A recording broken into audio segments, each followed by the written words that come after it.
Hey guys, welcome back. It's Arjun Mittal here, founder and CEO tax advisory. आज अपन इस video में बात करने जा रहे हैं live ITR 1 filing step by step guide. So complete guide मैं आपको देने वाला हूं आईटीआर 1 कैसे फाइल करेंगे हम ओल्ड रिजाइम में या न्यू रिजाइम में। सो बेसिकली न्यू रिजाइम और ओल्ड रिजाइम की कैलकुलेशन आप कर चुके होंगे, ऐसा मैं कंसीडर कर रहा हूँ। रीजन बीइंग कि हमारे पास ना अभी ओल्ड टैक्स रिजाइम और न्यू टैक्स रिजाइम में ये है कि आपका जिसमें सबसे ज़्यादा टैक्स सेविंग हो रहा है वो रिजाइम आपके लिए सूटेबल है। सो ये चीज़ कैलकुलेट करने के लिए आप हमारे एक्सपर्ट्स की भी हेल्प ले सकते हैं। आप खुद से भी कैलकुलेट कर सकते हैं। नॉर्मली जिसकी डिडक्शंस ज़्यादा हैं, होम लोन है, 80C है, 80D है, उनके लिए ओल्ड रिजाइम प्रीफरेबल रहेगा नॉर्मली। बाकी डीप में कैलकुलेशन करना है तो आपको ओल्ड टैक्स और न्यू टैक्स रिजाइम दोनों की हेल्प से आपको एक कैलकुलेट कराना पड़ेगा अपना टैक्स। उसके बाद ही आप आईटीआर फाइल करोगे तो आपके लिए ज़्यादा अच्छा रहेगा, राइट। सो आईटीआर 1 का जो हमारा फॉर्म होता है वो हमारा लाइव हो चुका है 1 अप्रैल 2024 को। और बेसिकली जो हम आईटीआर फाइल करना यहाँ पे सीख रहे हैं वो सीख रहे हैं 23-24 की।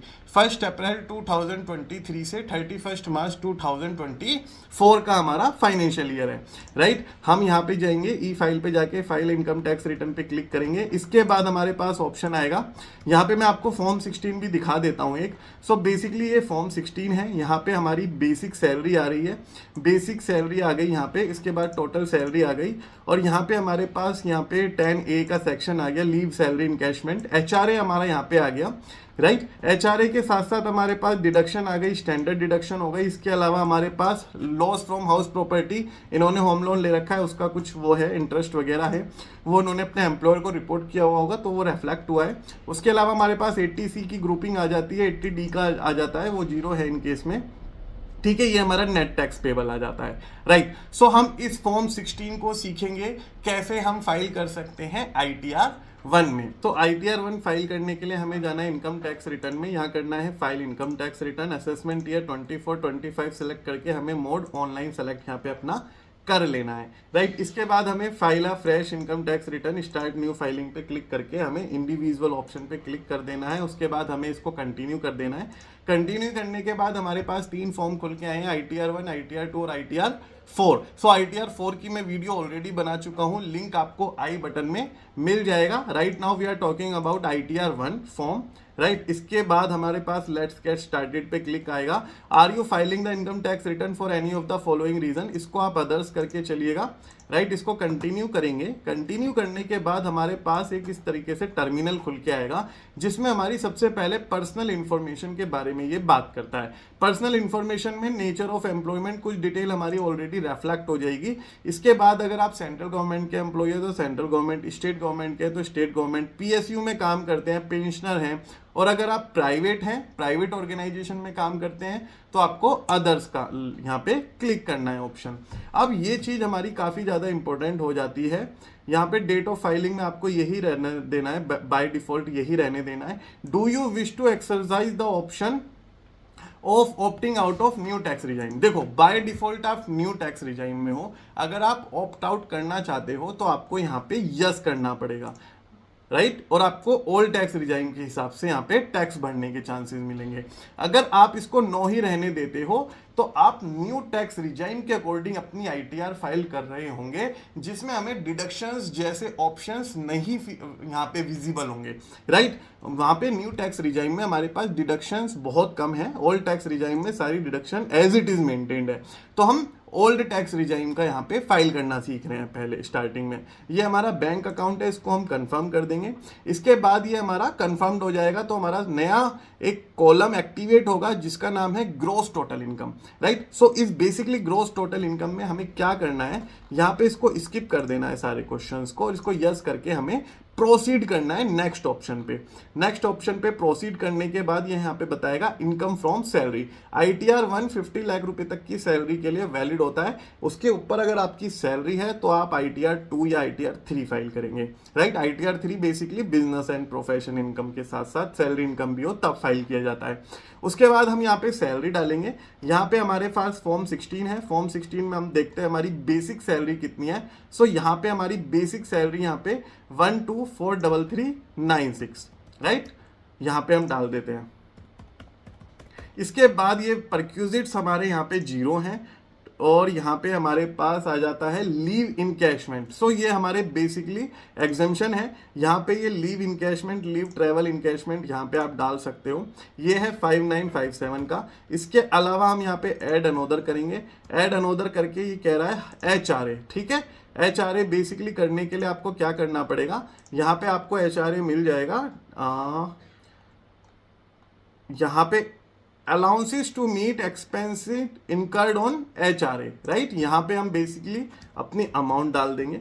इसके बाद हमारे पास रिलैक्सेशन आ जाएगा। यहाँ पे स्टैंडर्ड डिडक्शन इसने अपने आप पिक कर ली। कोई प्रोफेशनल टैक्स अगर आपने पे किया हुआ है अपने एम्प्लॉयर को, राइट, या स्टेट गवर्नमेंट को, उसकी आप डिडक्शन यहाँ पे ले सकते हो। इस केस में प्रोफेशनल टैक्स इन्होंने नहीं दिया हुआ तो यहाँ पे हम इसको सेव कर देंगे, राइट। इसको सेव करने के बाद हमारे पास यहाँ पे ऑप्शन आएगा, ग्रोस सैलरी इनकम हमारी रिपोर्ट हो चुकी है हाउस प्रॉपर्टी का। सो बेसिकली यहाँ पे इनकी हाउस प्रॉपर्टी का यहाँ पे लॉस इन्होंने रिपोर्ट कर रखा था। मैं यहाँ पे देख लेता हूँ और आपको बता देता हूँ। Income from house property reported by employ offered for TDS। देखो अब यहाँ पे क्या करना है, आपको ऐड करना है इसको। बेसिकली कई लोगों की हाउसिंग प्रॉपर्टी से इनकम होती है, कई लोगों की नहीं होती। तो यहाँ पे हम सेल्फ ऑक्यूपाइड करेंगे और ये इंटरेस्ट है हमारा जिसकी हमें डिडक्शन मिलनी चाहिए और हम उसके डिडक्शन यहाँ पे क्लेम कर रहे हैं। तो हम इसको ऐड कर देंगे और यहाँ पे ये हमारा क्लेम हो गया, ठीक है, 180962। इसके बाद स्टैंडर्ड डिडक्शन इसने पिक कर लिया। अब हमारी बारी आ जाती है इसको कंफर्म करने की।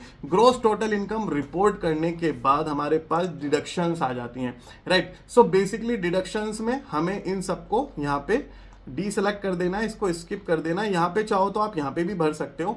आप एक बार अपना TDS का 26AS ट्रेस कर सकते हो और अपना AIS भी ट्रैक कर लीजिएगा, राइट। इसको स्किप करेंगे हम। स्किप करने के बाद इसको यस करेंगे और यहाँ पे हम जाके मेन फॉर्म में भरेंगे सारी डिटेल। आप क्वेश्चनरी में मत भरिएगा, मेन फॉर्म में हम भरेंगे। अब यहाँ पे हम बात करते हैं 80C की deduction in respect of life insurance premium, right. तो ये बात करता है 80C की। सी ऑल डिडक्शन में जाओ, 80C पे क्लिक करो और इसको ऐड कर दो, राइट। तो ये ऐड हो जाएगा 80C हमारा। हम यहाँ से पूछ रहा है ये 1,39,435, राइट। सो ये बेसिकली हमारा लाइफ इंश्योरेंस प्रीमियम की डिडक्शन हो गई 80C की। इसके बाद हम यहाँ पे इसको ऐड कर देंगे। ऐड करने के बाद हमारे पास सेकंड नंबर की डिडक्शन जो आती है वो आती है हमारा, इनका 80D भी नहीं है, उसके बाद इनकी रिपोर्टिंग हो जाती है। मैं आपको दिखा देता हूँ डिडक्शन। देखो 80D आप यहाँ से जा सकते हो। 5,000 रुपीज पर ईयर का हमारा प्रिवेंटिव हेल्थ चेकअप फ्री होता है। तो यहाँ पे आप डाल सकते हो whether any of your family member is a senior citizen. तो आप यहाँ पे नो लिखिएगा और यहाँ पे आप सेल्फ एंड फैमिली का अप टू 25,000 तक का ले सकते हो अगर आपके पास प्रॉपर रिसिप्ट्स वगैरह हैं। 5,000 तक का प्रिवेंटिव हेल्थ चेकअप मेरा कैश में भी अवेलेबल है। अगर आपके पेरेंट्स सीनियर सिटीजन हैं, उनके नाम से भी आपने इंश्योरेंस वगैरह ले रखा है और वो आपके ऊपर डिपेंड है यानी खुद से ITR फाइल नहीं कर रहे हैं, आप ही अपनी ITR फाइल कर रहे हो। सो उस केस में बेसिकली हमें क्या करना है, यहाँ पे यस करके आप 25,000 रुपए तक की डिडक्शन इनकी भी क्लेम कर सकते हो, ठीक है। यहाँ पे आप इसको ऐड करेंगे। ऐड करने के बाद हमारा ये डिडक्शन यहाँ पे ऐड हो जाएगी। 80 TTA भी हम यहाँ पे लेके चलेंगे। शो ऑल डिडक्शन में देखो 80 TTA up to 10,000 rupees saving account interest received within a financial year is exempt. तो यहाँ पे हम 10,000 रुपए डाल के इसकी एग्जेम्पशन क्लेम कर लेंगे। आपका हो 10,000 तभी डालिएगा, उससे कम हो तो आप उतना ही डालिएगा जितना आपका AIS शो कर रहा है या बैंक स्टेटमेंट आपकी शो कर रही है। इसके अलावा शो ऑल डिडक्शंस में हम जाएंगे। हमारे पास कई सारी डिडक्शन आ जाती हैं। Payment in respect of pension fund यहाँ आता है। Contribution in pension scheme of central government हमारा यहाँ पे आ जाता है। इसके अलावा contribution to pension scheme of central government हमारा यहाँ पे आ जाता है। 80DD आ जाता है, 80E आ जाता है, 80G हमारा आ जाता है डोनेशन इन सर्टेन फंड। जैसे सपोज करो मैंने इस्कॉन में डोनेशन दिया था, इस्कॉन में डोनेशन देने के बाद उन्होंने मुझे रिसिप्ट प्रोवाइड कराई थी प्रॉपर 80G में डिडक्शन लेने के लिए, और इस्कॉन हमारा 100% क्वालिफाइंग लिमिट आता है। तो यहाँ पे ये पेन वगैरह डोनी का मांगेगा, उस रिसिप्ट में आपको सारी चीजें मिल जाएंगी, address, city, town, donation in cash, other mode करके आप यहाँ पे इसको सेव कर सकते हो। राइट। इसके अलावा हमारे पास 80D हो गया, 80C हो गया, 80G हो गया, 80TTA हो गया। ये हमारी सारी डिडक्शंस हो गई, मेन सारी डिडक्शंस हमने कवर कर ली। इसके बाद हम टैक्स पेड, ये हमारा टीडीएस ट्रेस करेगा कि हमने टोटल टीडीएस कितना डिडक्ट कराया।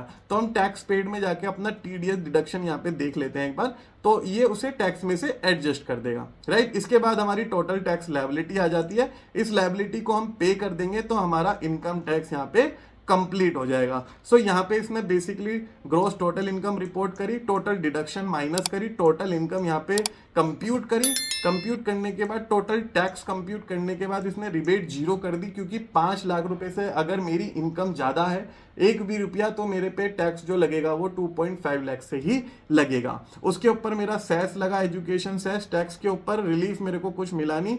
ये मेरे अंदर लाइबिलिटी बनी टैक्स की 74,368। उसके बाद मैं यहाँ पे अपना प्रोसीड करके टैक्स पे कर दूंगा। टैक्स पे करने के बाद मैं अपनी रिटर्न फाइल कर दूंगा। तो ये था ITR 1 as per old tax regime, right. Old tax regime में आप अपनी ITR कैसे फाइल कर सकते हो, ये उसकी यहाँ पे आपको मेथड बताया गया है, राइट।